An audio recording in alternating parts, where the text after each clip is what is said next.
So yes children, in the previous video we discussed about the concept of migration, some of the types of migration, the factors affecting migration, and the difference between the word immigration and immigration. I hope you remember them. Let's move on to the next topic, that is causes of migration. It's simple children, there are only two causes of migration, that is a push factor or a pull factor. So just remember the word push and pull here, because if you remember the word, half of the problem will be solved, because it will be very easy for you to remember in that case. Push factor children, so just recollect how you push someone. You push someone in such a way, like that is an action in which you are making the person move away from you. Okay, so here it is a country and the factors that push the people away from it. If I keep it simple, a push factor is a forceful factor. It is generally a problem which results in people wanting to leave the country. Okay, so these are those unpleasant factors, unpleasant things present in the country which forces the people or which makes the people want to leave that particular country. For example, if you're living in India, okay, and there are certain things that you don't like about it, or you feel that if I move to another nation probably it'll be better there. So that means there are some things present here which is pushing you away from India. For example, it can be poor medical care, not enough job, religious insecurities. Religious insecurities basically means that you do not have the freedom to practice your religion, or there is some kind of religious foundations put on the citizens, or anything. Political unrest can be continuous, political instability in the country, and so on. High rate of crime. So these, if you see, these are the undesirable elements of a society. Okay, there is no job, you cannot get proper medical care in that place, or there is a high rate of crime in that state or city or country. So in this case, the people obviously they are retracted, like they want to move out of that place. So these factors act as a push factor. They push the citizen, they push the people away from that place. For example, if the recent example, if you take the Rohingyas of your Myanmar, okay, those people, they moved out to the nearby regions of Bangladesh and even into the regions of India because of all these. So these are the factors that push people away from their native place. Okay, then pull factor. So something, it is pulling you close, something that is attracting you. So a pull factor is an attracting factor. It is something that makes a person to migrate into a particular place. So here people were wanting to move out of the place because of all these reasons. And here, better job, better living condition, better medical care, better security, social as well as political, and comfortable climate condition. So these factors, you can see, these are all the pleasant factors. This is something that we all want. We all want better jobs, better medical care should be available. We should be free. We should have social security. Like we should be able to, practice our religious and political ideas in our own way.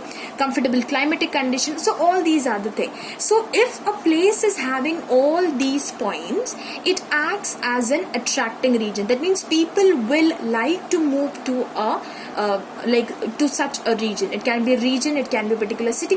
You see, some of our cities are so congested. Let's take the example of Bombay or Delhi or any of. So these regions are so much developed, there is so much of job opportunities, there is so much of better living condition there, that people from the small states or people from the small regions are attracted towards those large cities. Okay, that means these cities are pulling the people from other regions into that territory. Okay, so these are the pulling factors and this is the push factor. So remember, push factor is a forceful factor which want the people to move away from that place.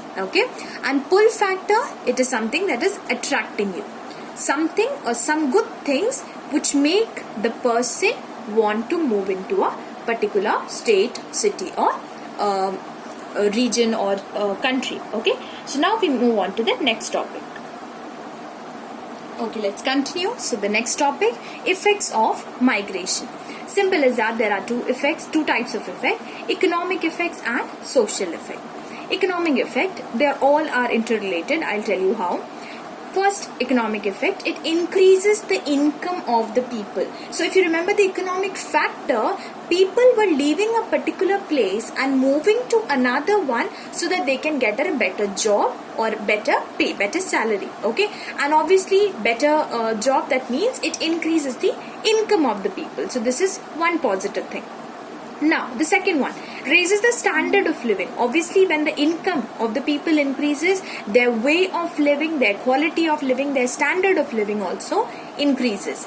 Then number 3, it reduces the inequality of income.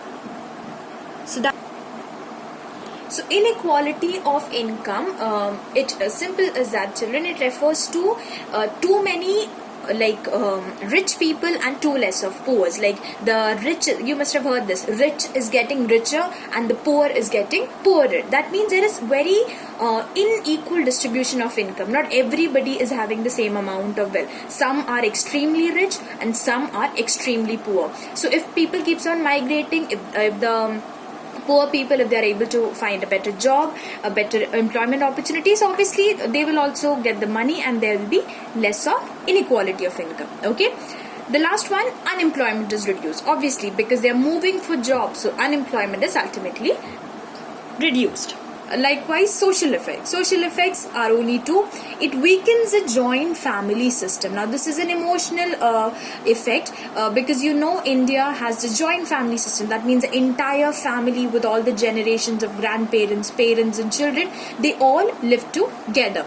But because of this migration, probably they move, so the family is broken into pieces. We start to live like nuclear families. A joint family, that means one big family, and the joint family broken into small families, it becomes a nuclear families. So migration causes or it weakens a joint family system. Okay, and second thing is exchange of culture. Now this exchange of culture, it simply means, children, like when if some of us move from here to any region, if we move to USA, there is difference in culture in here and there. So we will learn something from their eating habits, something from their way of living.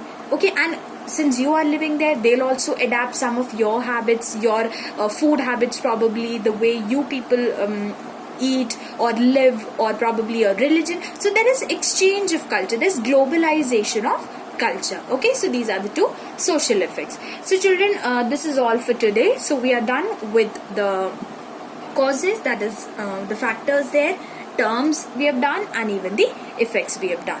Now we will continue with this in the next video.